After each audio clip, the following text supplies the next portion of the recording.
Ako si sa vyspala moja vyschnutá bufetárka? Naozaj nakazenú. Celú noc som sa cítila ako holiaci stroj.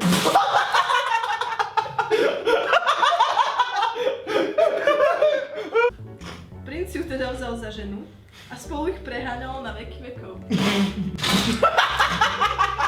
A nažívali by si ako žalúdej, keby ich netrápila jedna vec.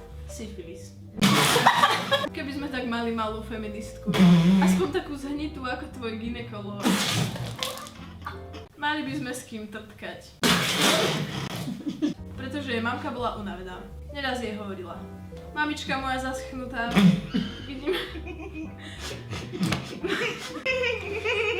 vidím, že ste veľmi poloretardovaná.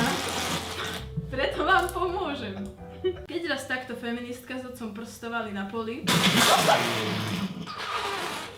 vzal si ju za solničku a nažívali si hrdzavo, až kým sa nedoukájali.